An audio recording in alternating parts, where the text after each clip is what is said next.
simply the best. Better than all the rest. Gotta love Tina. Good afternoon, everybody. Oh no, this crowd is in a food coma. We gotta wake you up. Good afternoon, everybody.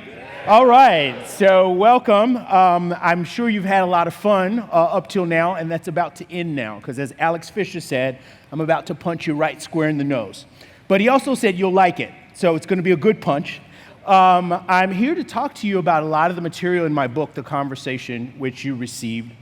And I wrote it as a tool for individuals and organizations who are interested in moving the needle in a profound and sustainable way in terms of generating progress towards greater racial equity. So what's different about my book is that I actually lay out how to do this. And so I'm gonna start at 30,000 feet, which is kind of the underlying structure of the book, and it provides the path or road, if you will, that takes the reader on a journey through how you actually make this profound and sustainable change. This is my press model, which I outlined in my Harvard Business Review article, which was published in September, October of 2020. And in it is a model that addresses how to solve not just the problem of racism, but any personal social challenge, whether it's weight loss, which I'll talk about in a moment, whether it's climate change, whether it's people facing addiction. Any problem begins with a recognition that there is, in fact, a problem. And that may seem self-evident, but there are many people deep in denial, and I'm not talking about the river. The very first thing that you have to be aware of is that there's a problem, and not just in general, Houston, we have a problem, but not really sure what it is. You have to specifically understand that there's a problem and what it is. That's necessary, but not sufficient. In addition to understanding that there's a problem, the P, or problem awareness, the next step is R, or root cause analysis. And that's not just an intellectual exercise, that's critical. So let's imagine that you're sick. Some people are sick and they don't know it, which is a bigger problem. You could have a latent illness like cancer, and we've talked a lot about that with Doug here, Pelotoni, and so forth. There are many undiagnosed cases, and that's problematic because you're not able to get the treatment that you need because you don't know that there's a problem. But sometimes people suffer symptoms. You can have severe headache, you can have nausea, vomiting. If you go to the doctor, his or her job is to then diagnose you. They're essentially performing a root cause analysis. You may know that you have a severe headache and that's a problem, but the doctor's job is to figure out what's causing your headache. Is it due to stress and anxiety? Is it due to coronavirus? Is it due to dehydration? And again, that's necessary to coming up with the best course of treatment, which is why there are arrows from root cause analysis to strategy, because understanding what's causing the problem will inform the best course of a solution. Okay, so we've got these two that I call collectively condition, which is basically understanding the condition of the organism or the organization. Is there a problem? What's causing the problem? That's necessary but not sufficient. In addition to that, you have to understand the level of concern, meaning I know there's a problem, but do I give a damn about it? And the answer may be no. So let's start with a really innocuous example, which is a movie, one of my favorite movies from the 1990s, Leaving Las Vegas, starring Nicolas Cage. And it's about an addict who's decided to embrace his addiction. He knows he's an addict, he knows it's killing him, he knows it's destroying his relationships, it's creating all these problems. But he's like, you know what? I'm gonna celebrate it. I'm gonna go to Las Vegas and I'm gonna drink myself to death. Either join the party and come with me and join me in my demise, or get out of my way. That's sort of his decision, his conscious decision. He knows there's a problem, he knows what's causing the alcoholism, but he doesn't care. And so there's very little concern. You have to have a modicum of concern about a problem to even be motivated to do something about it, assuming that you even know what to do, which we'll get to next with correction. But is there sufficient concern to want to do something about it? Assuming there is, we then move to correction. The first step is knowing what to do. So I'll tell you a personal story. I told you I'd get back to the weight loss. I moved to England after being at the Northwestern Kellogg School of Management. We got any Kellogg alums? Any former Wildcats in the room? We're in the Midwest? No? Okay. So I moved to the University of Sussex in England, where and by the way, I'm a Buckeye through and through. That's where I got my PhD, so this is like a homecoming for me, and one of the reasons that I agreed to do this. because I was stuck in the Big Ten for a while, because I taught at the University of Wisconsin. Whole other story. I'm getting sidetracked now with the football stories, going from being a Badger, a Buckeye, to a Badger, to a Wildcat. But at any rate, when I moved to England, I lost a bunch of weight because I couldn't get the knack of driving on the left. It was really disconcerting, right? You're sitting on this side, and it's, knowing not to turn down the wrong way, and also how much car you have, because I would drive up on the curb because I wasn't used to driving from the passenger side, and people thought it was a terrorist attack. I just didn't know how to drive. Anyway, long story short, I hung up the keys, and I walked and biked everywhere. So I lost about 25 pounds. Came back, and my parents started sending me cakes and pies and cookies and all these things they wouldn't send overseas, but they would send it to Boston. And so, being a polite person and a good son, I ate them all, right? And I also bought a car, so I'm not walking everywhere. Long story short, I gained like 25 or 30 pounds without even knowing it. It was gradual. So there was little problem awareness, because I'd look at myself every morning, I'm like, you look good. You look as good today as you did yesterday. And that happened for like 6 or 7 months without me knowing. I was gradually growing till someone pointed it out who hadn't seen me for 7 months said, wow, you've grown since the last time I've seen you. Grown.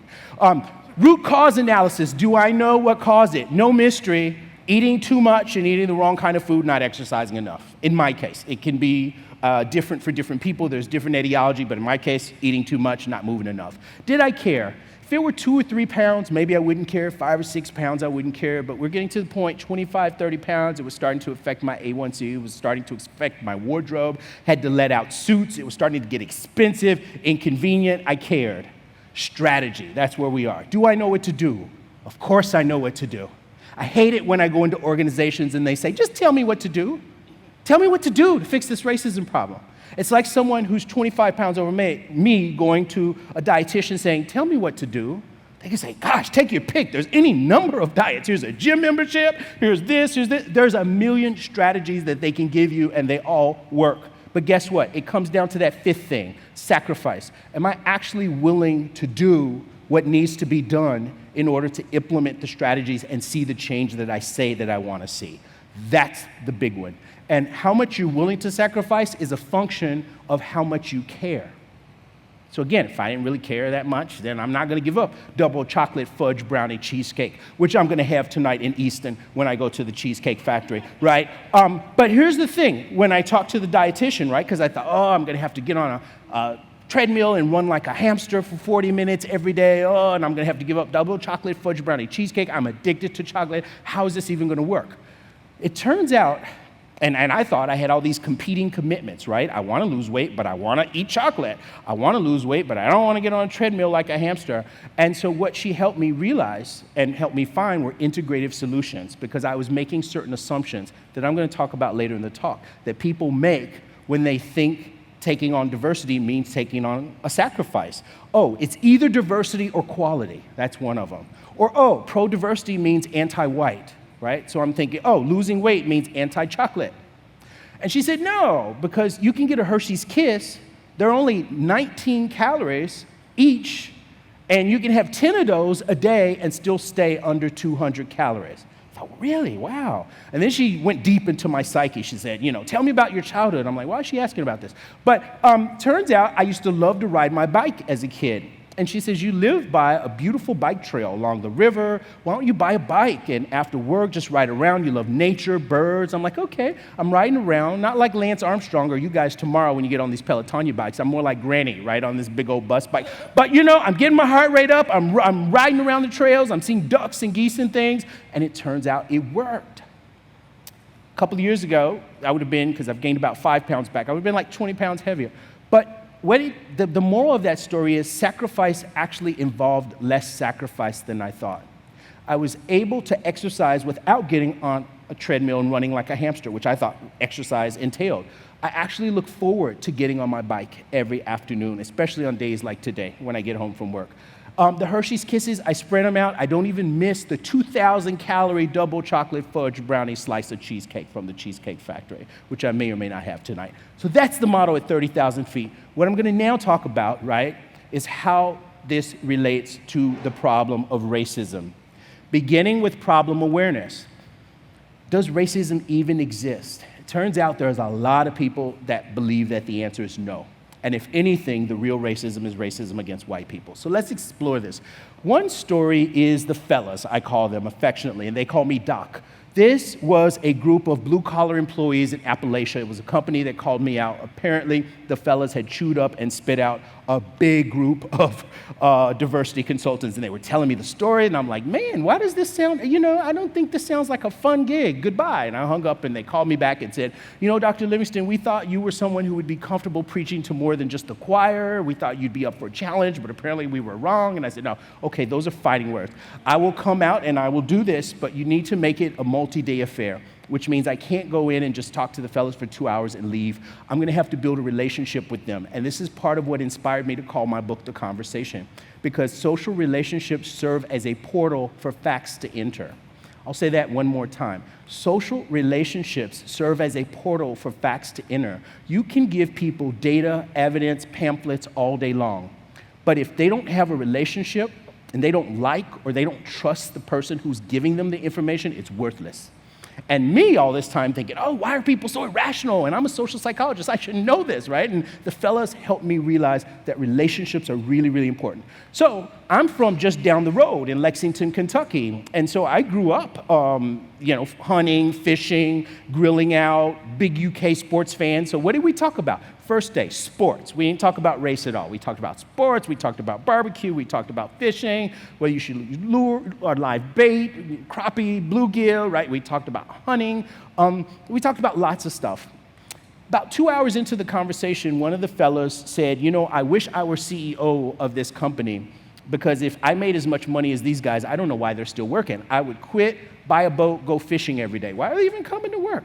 And I said, good, this is a nice segue into talking about race. So I said, let's talk about those CEOs for a moment. They said, what about them? I said, have you heard of the Fortune 500? And they said, yeah, it's companies like Walmart, Amazon, General Motors, Target, et cetera. Yeah. So tell me, guys, how many CEOs do you think there are in the Fortune 500?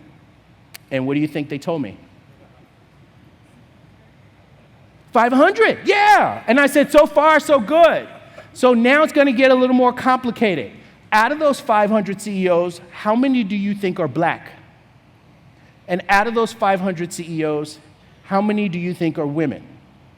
And they're feeling comfortable with me now. They're like, oh, he's not a stuffy Harvard professor like I thought. He's cool, like he, fishes, he, knows how to bait a hook. Yeah, here you go, Doc, I'll answer. I'm like, yeah. First guy says, Doc, I think it's about 100. I said, 100? And in my head, you remember Gary Coleman? I'm like, what'd you talk about, Willis? Like I had one of those moments. But I'm trying to keep my poker face. Called on the next guy, he said 120. Next one said 150. And I'm like, whoa. And I think someone read my face and he said, no, guys, I think y'all are way too high. I think it's about 80. And the lowest answer I got was 70. I'm about to post a video on my webpage where I did this same thing in New York City just 2 weeks ago, right? So it's not Appalachia. This is not a jab at anyone, because I'm from Kentucky. I did this in New York City, and a young guy, 23, gave me the answer of 65. So he wasn't too far off from the fellas. I asked him about women. The first answer was 300. Does anyone want to take a stab at what those real numbers are in 2021? For blacks, 3. At the time, it was 5 when I did this, so I told them 5, and you could hear a gasp. They were like, what? Like, oh, I don't believe that. One guy yelled fake news. They started chuckling. They're like, this is all bullshit, dog. It is not 5. It's like, And with women, 31, and that's some of the highest numbers we've had in the last 60 years. So the number of African Americans in 60 years has vacillated between 0% and 1%. And for women, it's gone from 0% to at the most 5% for 50+% of the population, right? So what that means is over 90% of CEOs are both white and males. So now I can have a conversation with the fellas. Well, first of all, I'm sort of sidetracking because they didn't believe me. They really didn't. And it was a 2-day thing. So I said, guys, you can test this. I was like, try to make it funny. I said, go home. Pull these up. You get, Fortune 500. I can't bamboozle you. These are companies you will recognize, at least the first 50 or 100. These are household names. Click on the photograph of the CEO, because they all have a photograph of the CEO on the web page. If they have so much as a deep golden tan, I want you to go ahead and check them off as being black. Let's use some loose and ridiculous criteria. If they have a pretty face, high cheekbones, kind of look like Brad Pitt, go ahead and check them off as being a woman. And even with those criteria, I want you to come back tomorrow and tell me if you get anywhere close to 100 black or 300 women CEOs. So they did. I don't think they looked at all 500, but they came back and they're like, Doc, you were right. They're all white guys. I said, yeah, so why did you think 80% of the Fortune 500 were women and people of color? And they weren't shy. One raised his hand and he said, because every time I turn on the TV, what do I see at the time? Oprah, Jay-Z, Beyonce, Barack Obama, all these rich and famous black people, and I live in a trailer. I thought, wow.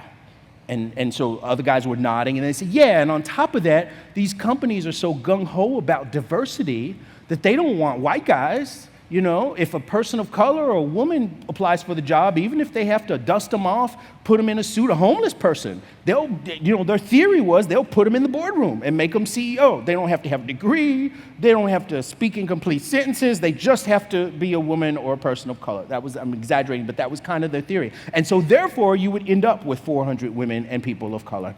But that's the reality, and I told him it's not just the reality in the Fortune 500 at the CEO level, it's the reality at the senior vice president level, and not only that, I invited them to look around the room and see the reality at the entry level where they were. And so they're like, wow, you got a point.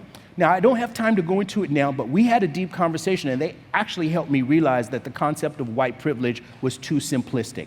That really there's a difference between personal privilege and structural privilege. And we spent a lot of time talking about it because they said, Doc, you actually have more privilege than we are, and you're black, so I don't understand this white privilege thing.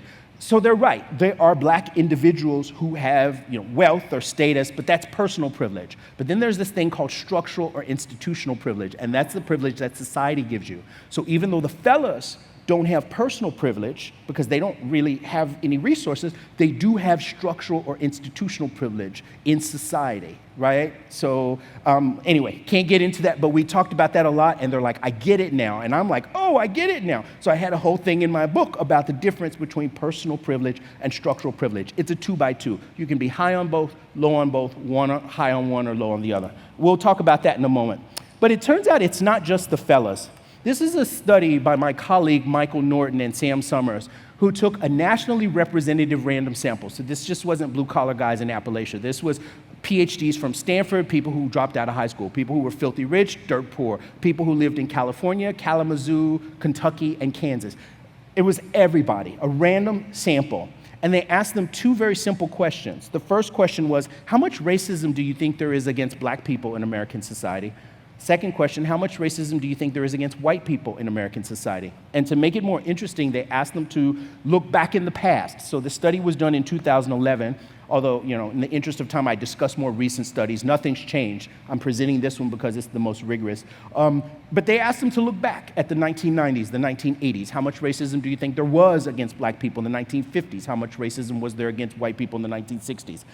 So let me draw your attention to two interesting aspects of the data. The first is, white people, who are the gray lines, and black people, who are the black lines, agree when you ask them how much racism there was in the 1950s. So, when you ask them how much racism there is against white people, which are the dotted lines, they both agree, on average, there's almost no racism against white people. So the mean response is between a 1 and a 2 on a 10-point scale, with 1 being none at all, 10 being as much as you could imagine. Similarly, they both agree, those are the solid lines, that there's a lot of racism against black people.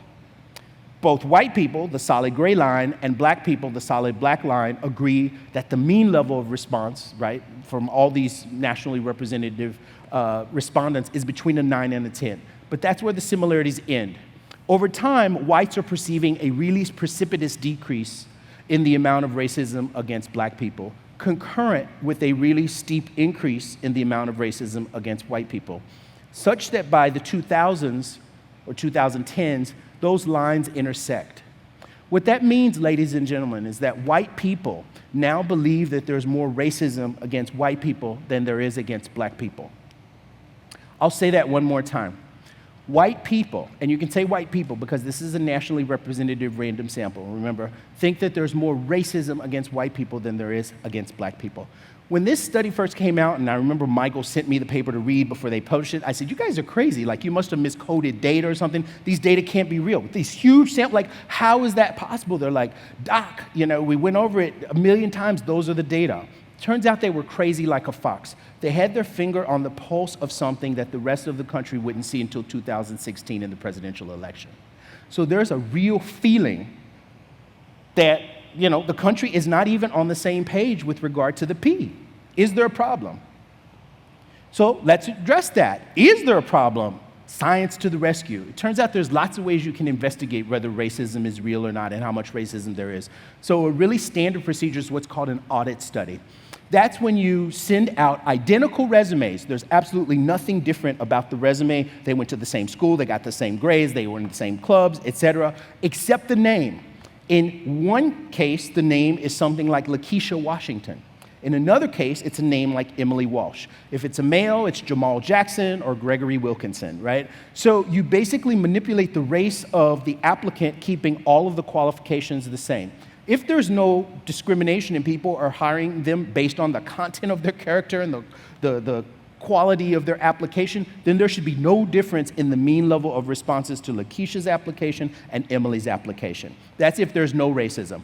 If the fellas are right, and the companies see Lakeisha as a twofer, remember, because they're sending out these qualified applications, that not only do we have a qualified candidate, but oh my gosh, she's a black woman too, that's icing on the cake. Then we should actually see a higher response rate for Lakeisha than Emily when it comes to callback rates in interviews.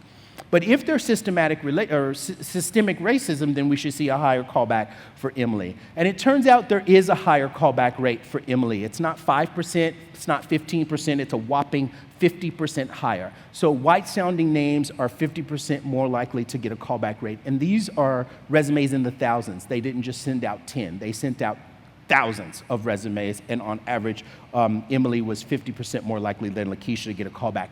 Even stronger evidence of this comes from a study by Diva Pager, the late Diva Pager, my colleague at Harvard Kennedy School. And she looked at this difference between, remember I told you there's a difference between personal privilege and structural privilege? So she sort of manipulated that by saying, let's not just look at whether the person's black or white, but let's look at whether they have a felony or not. So that's something you personally have done, and then the black or white is like more of a caste system, societal level thing. So not surprisingly, white non-felons get the most callbacks for interviews, and not surprisingly, black felons get the least callbacks for interviews. But here's the million-dollar question.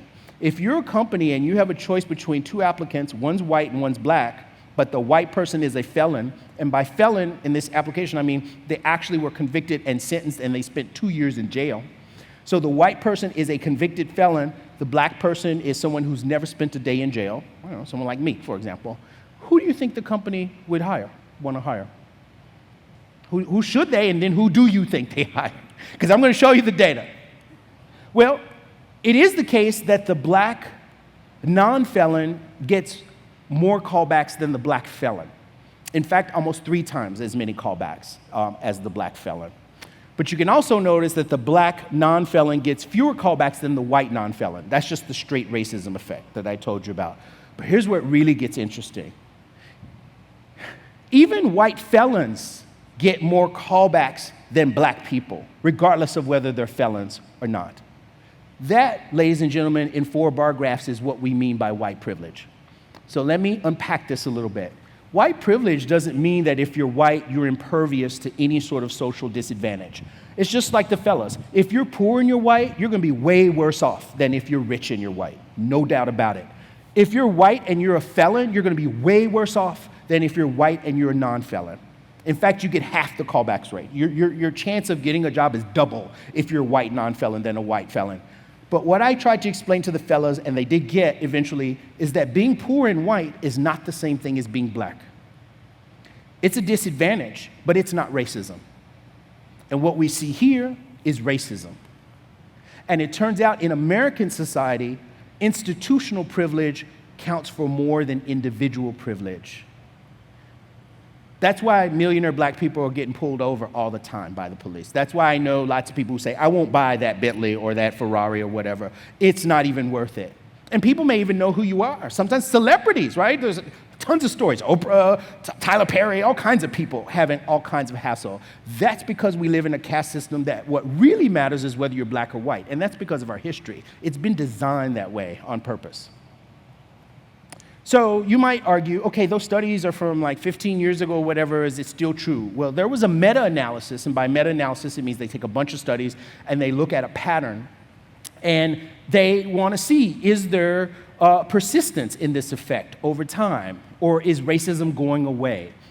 And so they're looking at two things. A, do most studies find racism? Because sometimes you can do the Lakeisha and Jamal study, you might argue, and you find evidence that Lakeisha's not getting called back. And then you do it on Tuesday, and maybe you find evidence that Emily is not getting called back. What they found is if you do it 1,000 times, 999 times out of 1,000, Emily will get called back more than Lakeisha. So it's a really robust effect. The second thing that they found is there's no attenuation in the magnitude of racism in the last 30 years. So if you look at the study in 1989, 1993, 1997, 2004, 2010, 2015, 2017, the magnitude of discrimination is the same. It's not really decreasing, at least over this period. So one question is, do people of color know about this? And it turns out they do. There's a phenomenon that's called whitening of a resume, right? So Lakeisha knows, if I put Lakeisha on my resume, I'm probably not gonna get called back for an interview. So what Lakeisha will do, if her name is Lakeisha Ann Washington, is she will list her name as L. Ann Washington. There's a CEO here in Columbus, Fortune 500 CEO, who tells the same story about a woman in his company whose name is Diamond, and her middle name is Sienna. And she kept getting passed over for promotions when she put her name down as Diamond. But when she changed it to Sienna, she actually started getting callbacks. And her mom said, but you're Diamond. Do you want to be Sienna? That's not who you are. Like, that's not your identity. So it's a deep thing. So people are having to mask their identity. It's called whitening of a resume. And so there's two questions here. One is, do Black and Asian professionals, because here they looked at more than just African Americans, they looked at Asian Americans. So if your name is Jean Lee, L-I, do you change your name to Susan Lee, L-E-E, to mask the fact that you're Asians? Because maybe it's just Black people who do this. But no, what they found out was that 33% of Black people and 40%, so more, Asian people admit to routinely whitening their resume. So if you have a name like mine, Robert Livingston, which is ethnically unidentifiable, maybe I would omit the fact that I was the president of my African American Student Association. So they can whiten the resumes in lots of different ways. So what they found is that Black and Asian professionals admit to doing this. The next question is, does it help them when they whiten the resume? So to find out, they sent out thousands of resumes to different companies that listed the name. They're the same resume. The name was either listed as Lakeisha A. Washington or L. Ann Washington. And they simply want to know, do you get more callbacks as L. Ann Washington? Does Sienna, like this anecdotal story, get more callbacks than Diamond? Does Ann Washington get more callbacks than Lakeisha? And what they found is that whitening your resume almost doubled the likelihood of a callback for Asian applicants. It increased the likelihood of a callback by 90%. It more than doubled the likelihood of a callback for Black applicants. It increased the likelihood of a callback by 150%. But here's where the story gets really depressing. They sent these resumes out to two types of companies, and I'll come back to this later. One type of company are companies that say, we're looking for a qualified electrical engineer, and they don't say anything about race. Another type is, we're looking for qualified electrical engineers, and oh my gosh, we are dying to get some diversity. So if Lakeisha's out there, if Jamal's out there, please, please, please apply to our job because we are liberal, progressive, open-minded folks. We have an inclusive environment, and we really, really want you here, right? So those were two types of organizations. And they put this kind of in the ad. So they sent the resumes to 800 organizations that were explicitly pro-diversity, 800 organizations that were, let's call it race neutral. They just said, we're looking for an electrical engineer.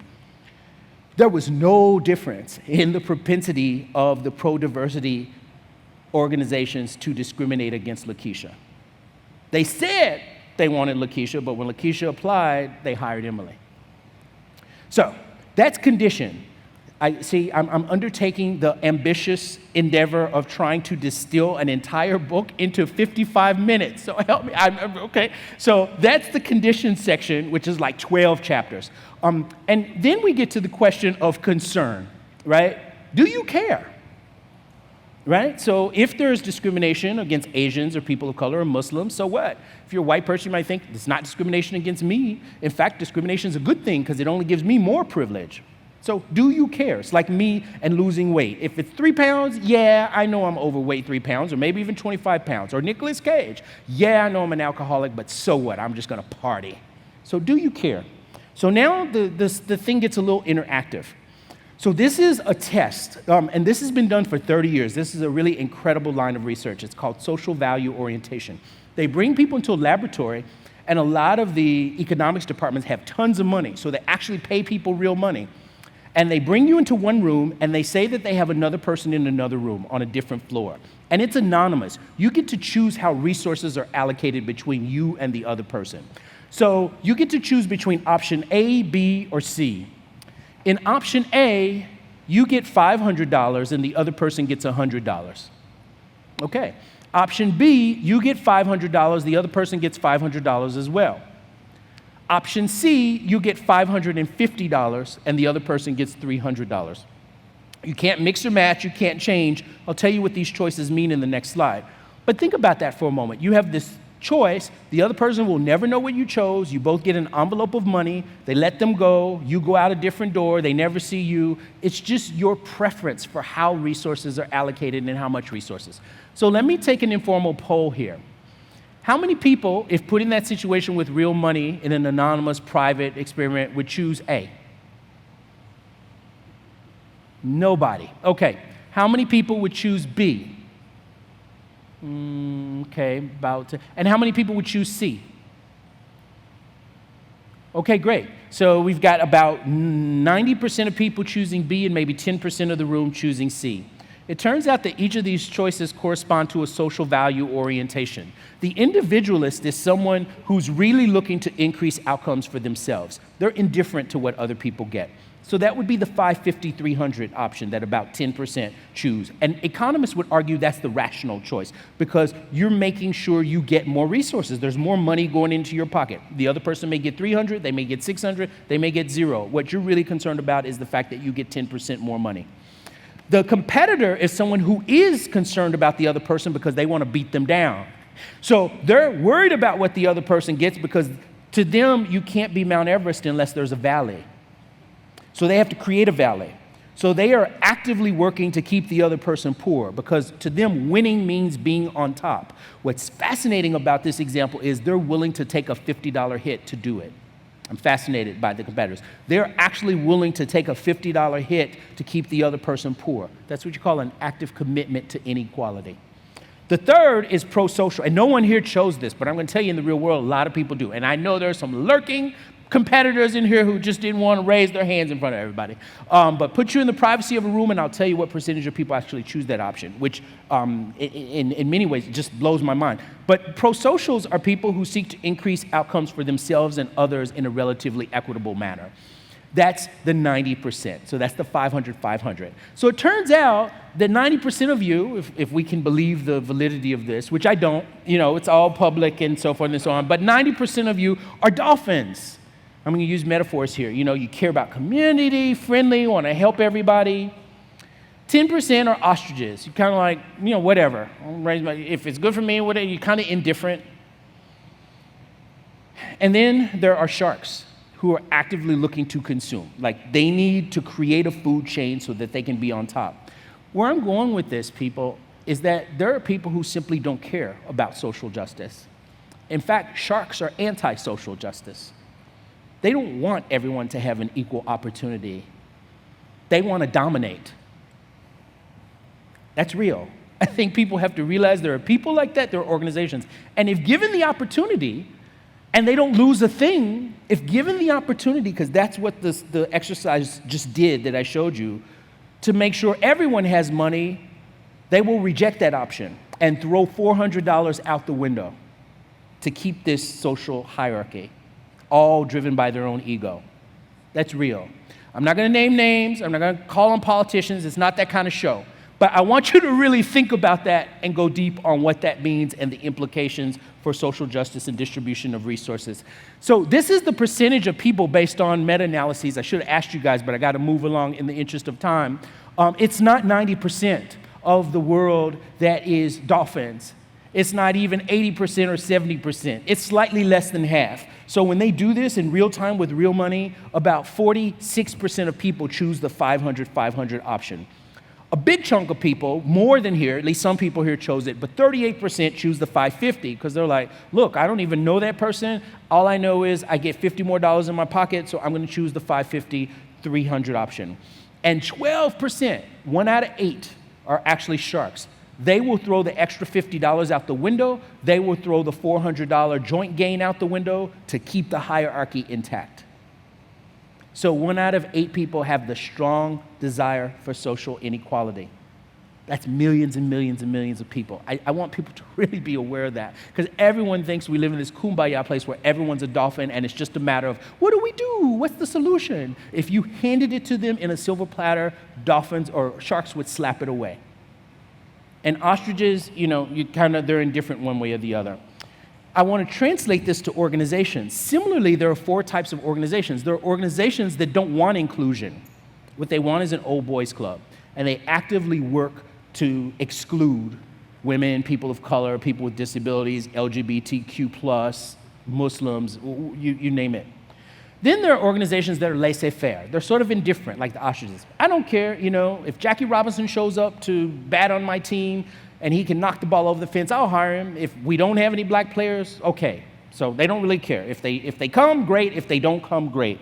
Then there are organizations like the ones that I talked about in the whitening resume study that say, oh my God, we really, really, really want Lakeisha, and then Lakeisha shows up and they don't hire. So that's what I call high commitment to diversity on paper. And then there's high commitment to diversity in action, who actually do take proactive steps. If I had to guess, and these aren't data, but just my experience in working with hundreds of organizations, this would be the distribution of organizations in each of those 4 types. So now we get to the good part, correction, what can be done? And good, we're moving right along, time's going well. So what I want to emphasize is this isn't the right question to start with. This is the question to end with, because this is the easy part. Once you've figured out that you have a problem, you understand the problem, and you've diagnosed whether you care or not, and I've just told you for a number of reasons there are people and organizations that don't care. You got to get through all of that before you get to this. And it's important because there are different tactics and strategies for dealing with dolphins, ostriches, and sharks, right? So in an organization, if you want to move dolphins towards greater social justice, all you have to do is give them moral appeals to say, this is who we are as an organization, this is the right thing, and they're going to be on board. They're intrinsically motivated. Ostriches aren't against it, but they're not for it. They're kind of like, well, what's in it for me? It's like the $50 thing. So with them, they respond to the business case. It's like, oh, my bonus is going to go up? Oh, our productivity is going to go up? Oh, okay, now I'm all in it. You convince me with the business case, or you give me something that's in it for the organization or for myself, then I'm all for it. So now with those 2 together, you've got about 86%. With the sharks, they're not going to be on board no matter what. Because to them, the real prize, the real carrot is inequality. And so for them, you need a stick. You need to say, if you don't go along with this, you will be fired. Or if you don't, you're going to be put in jail if you discriminate, right? So I want people to understand there's not a one-size-fits-all approach when it comes to creating interventions around diversity, equity, and inclusion. It depends in large part on both the character or personality of the individual that you're dealing with and the culture or climate of the organization that you're dealing with. And that's why I think, I consider myself to be an educator and an advocate rather than an activist. But I think activists are needed. Like people say, oh my God, why do people shut down the thing? Or why are people spray painting fur coats? And wow, that's so radical. That's the only thing that sharks understand. I want to say that one time. Activism and sticks are the only thing that sharks understand. The problem is sharks aren't most of the population. So if you're too heavy-handed, you discourage the dolphins and you discourage the ostriches. But I think there needs to be a balance of different approaches. Sticks are a necessary component in the toolkit. So there's 3 different approaches that you can take to interventions, approaches that change individuals' hearts and minds, and this is the so-called implicit bias training, which I'll just tell you right out. A lot of it is baloney. I've studied implicit bias, unconscious bias for over 20 years. You cannot change someone's unconscious biases in a 2-hour workshop. It's just not gonna happen. There are ways to do it, and I talk about it in chapter 11 of the book, but it's more longitudinal and it's more, so here's the thing, and I'll give you a metaphor of how to change. Imagine that there's a miracle vegetable, Brussels sprouts, and if you eat 3 servings a day, it'll reduce your risk of cancer to 0. That's great. The only problem is you absolutely hate the taste of Brussels sprouts. You despise them. So the question is, can you will away your visceral disgust towards Brussels sprouts just because you know they're good for you? The answer is no. What you can do is eat them, right? So you can focus on on actions and not attitudes. You can control whether you eat Brussels sprouts or not, but you can't control whether you like them or not. But here's the beauty of this example. If you eat Brussels sprouts enough, you will slowly recondition your taste buds. It's called an acquired taste. So think about this. Did anyone love beer the first time they had a sip? No, but you had all this motivation. Remember, concerned? You had all this motivation to keep going. Peer pressure, being cool, everything. So by that 1,000th sip, you're like, it's not too bad. And by the 2,000th sip, you think, this is pretty damn good. That's actually what happens and has to happen with intergroup relationships and attitudes. It's a gradual process of reconditioning. And contact is one thing, equal status contact is one thing that will help recondition. So what I'm telling people in many ways, and this is empowering, and I say this and some people find it controversial, but to me it's not. I don't really care about unconscious bias. Couldn't care less about what your unconscious attitudes are. You can go on, take the IT, and people cry and say, oh my God, it said that I'm unconsciously biased against whatever. I don't care one hoot about that. What I care about are your actions. What are you actually doing to promote social justice? So I'll give you another example. Imagine that there's a taxi driver in New York City who absolutely hates Muslims. He's driving the taxi, it's cold, it's raining, there's a Muslim couple that needs a ride. In that moment, the taxi driver has a choice. He or she can pull over, say, good afternoon, ma'am or sir, where can I take you? And politely take them to their destination from point A to point B, or they can keep driving, and give them the finger, right? In my mind, if you pull over and you give them a ride, that is prejudice in the absence of discrimination. Discrimination is about actions. Prejudice is about attitudes. What really matters is discrimination, what you do. Just like the Brussels sprouts example. Your stomach, your digestive system does not care what your taste buds have to say about Brussels sprouts. As long as you ingest 3 servings a day, you will reap the nutritional benefits. Now, if that taxi driver gives enough Muslims enough rides and they talk about their kids and they talk about different things, then those attitudes will slowly start to change. But to me, that's the icing on the cake. The flour in the batter is your actions. So for me, I focus on organizations creating policies, practice, rules, procedures, structural interventions that control how business is done, how actual actions take place, rather than an implicit bias training that supposedly is going to eradicate and erase everyone's unconscious biases. First of all, it's not true. And second of all, who cares about the unconscious bias? It's about conscious actions and what you do. Now, granted, there is a correlation. People with unconscious biases are more likely to discriminate. But if you can somehow disrupt that because of your value system, then what's more important is how you behave. So here's an example of an intervention, because many of you run companies and things, and so you might say, well, what are some examples? Massport, where I live in Massachusetts, is a government agency that owns billions of dollars of land, and they lease it out to large real estate developers, hotels, people who build commercial office buildings, the convention center, and they get money from rents of these large multi-million-dollar projects that are built on their land. And it used to be that the selection criteria were A, do you have the money, B, do you have the team and infrastructure, and C, do you have the right design? And each counted for 33 1/3%.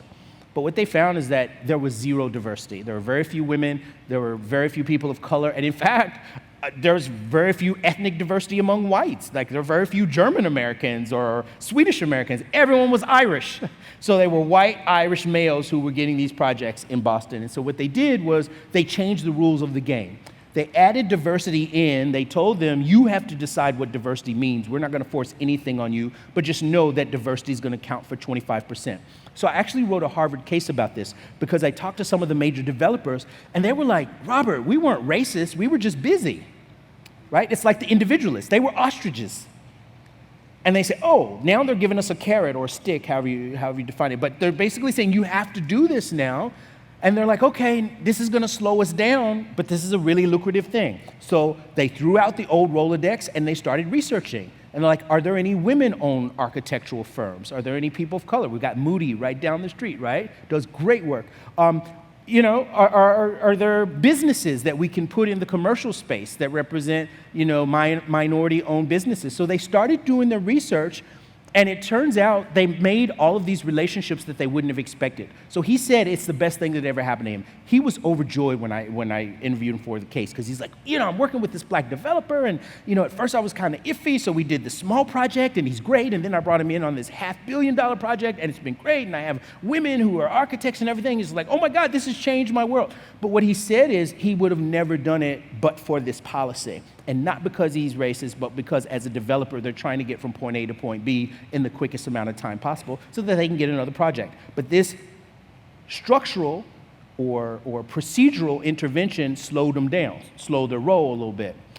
There's also examples of corporate activism, and we've seen a lot of it, from Nike and FedEx protesting the racist moniker of the Washington football team, to MLB getting involved with the whole voting rights thing in Georgia.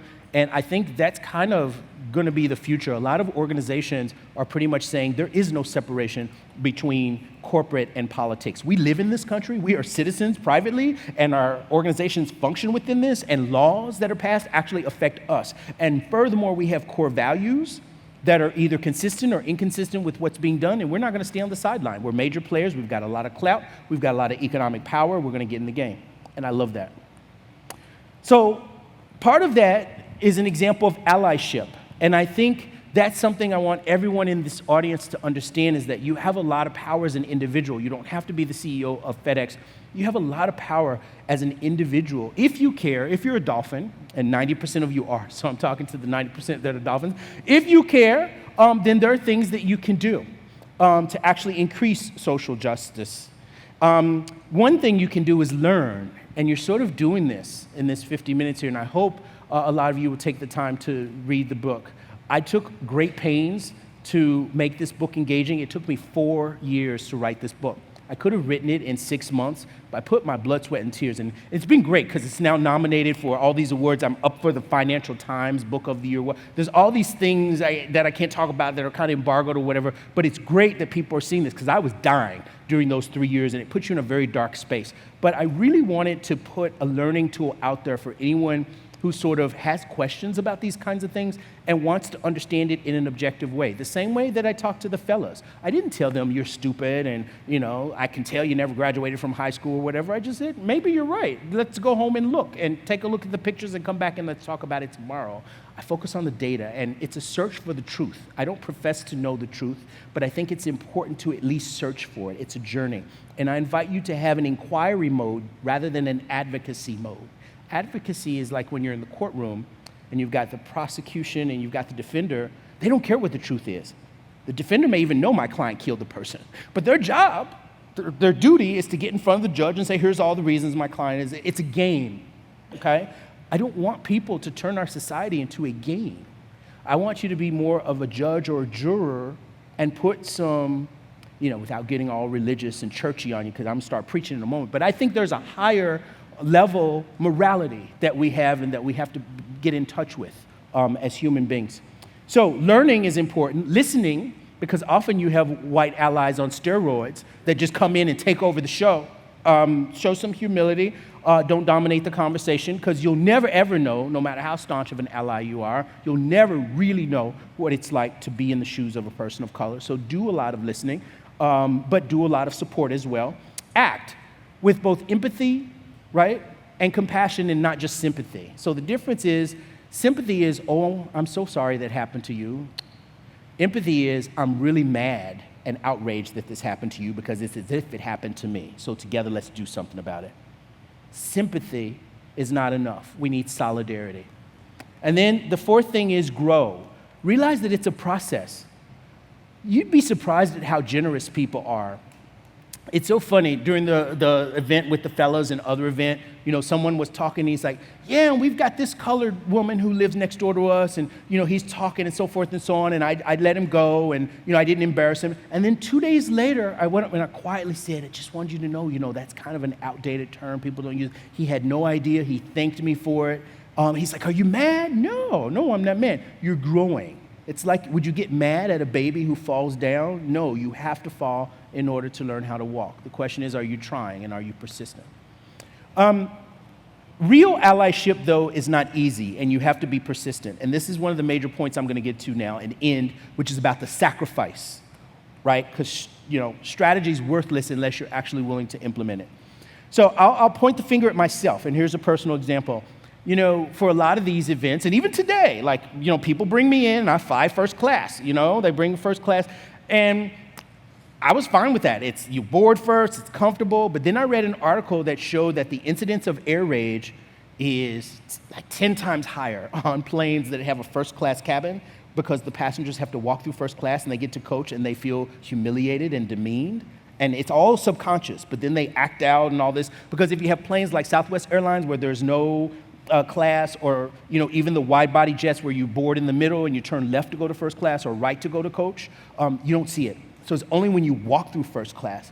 And I thought, now I'm complicit in the oppression, right, of people. And this is a small micro, but I thought, how much do I care about this? Like, how much is this important to me? And am I willing to give up my comfortable seat in order to save someone else's dignity? And is there a way to do it? So I had to first say, why do I like first class? For me, I'm not a shark. It's not looking down on people to say, ha, ha, ha, you're in coach. For some people, it is. Like, it's to feel superior to other people. For me, it's just about the leg room. It's about other things. So I realized with Southwest Airlines, I could upgrade to the 1 through 6 boarding group and get that seat that has no seat in front of it and have even more leg room. So when I can fly Southwest Airlines and get that seat, that's what I do. So it's a way to sort of build this integrative solution. Where I'm going with this is that America is a first-class cabin for white people.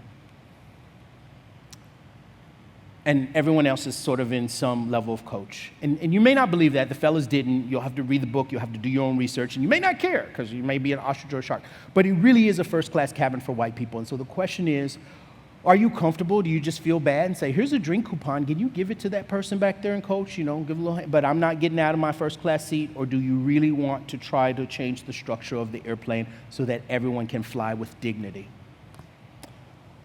Similarly, there are trade-offs between doing the right thing for organizations and doing what's easy, what's safe, what's popular, what's convenient, or what's profitable. I would say one of the most profitable institutions is slavery. You got all this free labor. Imagine how much more money Jeff Bezos would get if he just said, you know what, I'm not going to pay any of my tens of thousands of Amazon employees. I mean, he would just have money coming out the ears, right? So from a business standpoint, it's profitable, but clearly there's a trade-off for doing that. What do you care about more? So finally, I'm going to end with the sacrifice to organizations. They think they sacrifice fairness or quality. There's a difference. There's two types of fairness, equality and equity. Take a look at this scene. Which one do you think is more fair? The scene on the left, A, or the scene on the right, B? However you define fairness, which one do you think is more fair? I hear some people saying B. Anybody think A? Turns out B is equity. Equity requires treating people differently, but in a way that makes sense. That's really important to understand. Equity requires treating people differently, but in a way that makes sense. Equality is treating everyone the same. And lots of people intuitively think, oh, fairness is treating everyone the same. So I ask people with more than one kid, they say, oh, I treat all my kids the same. Actually, you don't. If you've got a 15-year-old and a 15-month-old, I hope you don't treat them the same. 15-year-old can stay at home alone. The 15-month-old cannot. But even if you have a 3-year-old and a 4-year-old, sometimes you have kids with different personalities. One's more outgoing and independent, one's more shy, and you adjust the style of your parenting to each child, to the needs of each child, the same way this is adjusted here to the needs, right? But the question is, will diversity mean sacrificing quality? So if we look at this photo again, we could say height is a proxy for ability. And the short person just isn't able to see over the fence. So why are we propping up short people, right? He's just not qualified. So, but here's another way to look at it. Everyone has the same height, but there's something funky about the ground, which we'll call privilege. Some people, have different level, a leg up in life. And there's something different about the fence, which we'll call discrimination or barrier. The barrier is higher for some people than others. So because of an unlevel fence and an unlevel ground, the green or the yellow person can't see the game and the blue person can. The yellow person is no shorter. They're just standing in a different positions. They have a different structural circumstance in life. If that's the case, are we obligated to provide extra crates? Finally, I want to end, I'm good, I've got 45 seconds. I want to end with this notion of the best candidate, and it is just that, a notion. And I don't have time to get into the weeds, but I discussed this a lot in one of the chapters, so you can read the book. But when people give a test to 1,000 people and they get the results back and they rank them from 1 to 1,000, they assume that the best candidate is the person who scored the highest. But that's not true. There's no difference between the person who scored number 1, number 2, number 3, number 4, number 5, maybe up to number 15, 18, or 20. That's what we call a cluster. That's a process called statistical banding. What that means is if we were to give the same test again, the person who scored number 1 on first round might score number 8 on the second round. The person who scored number 5 the first round might score number 2 the second round. The person who was 18 might score number 1. Really, those individuals are interchangeable. And any rank ordering capitalizes on noise. Here's another way. I'm going to end with the Kentucky. This is my last slide, a Kentucky metaphor to go out on, being a proud Lexingtonian. People go to the Kentucky Derby thinking that they know what the best candidate is, and they're so sure that they're willing to put money on it. It's called gambling. So they pick the horse that they think is going to win that race, and then they all line up, the pistol's fired, and the horses run. Where I'm going with this is that when a company says we hired the best candidate, they're just like a gambler at the racetrack. There's no way you can know what the best candidate is because the best candidate is an outcome and not a trait. For these horses, they have a long track record. You can find out everything you want to know about the horses, from who trained them to who their mom and dad were, who sired them, to everything about the horse you can find out. And they've got tons of statistics, right? But you don't know who the best horse is until the first nose crosses the finish line. So in order to know who the best candidate is, you would have to put everyone in 1,000 parallel universes, press play, look 5 years into the future, and see who's brought in the most profit. And that's a sci-fi experiment. We can't do that, right? So what you have is a favorite, just like a horse favorite, or a best guess, but you don't really know who the best candidate is. So that's the first thing, because in addition to the Kentucky Derby, we also have the Preakness and the Belmont Stakes. And it's rare, and it didn't happen this year with Medina Spirit, it's rare that the horse that wins the Kentucky Derby also wins all those other races. Now, sometimes there is a best horse, like Man of War. All the streets in Lexington are named after Man of War. But those horses come along once a century. Most of the time, you have a lot of good horses, and part of who wins the race is not just about the talent of the horse, but the motivation of the jockey. In the corporate world, I would call that a coach. It's not just about being a scout and scouting out the best candidate. It's also about being a coach and bringing out the best in all the good candidates that you have, right? So I will end there. And it's been a pleasure talking to this audience, and I'll be around. The whole reason I came is for the drinks. So I'll definitely be around for the happy hour if anyone wants to talk more. Thank you for your time.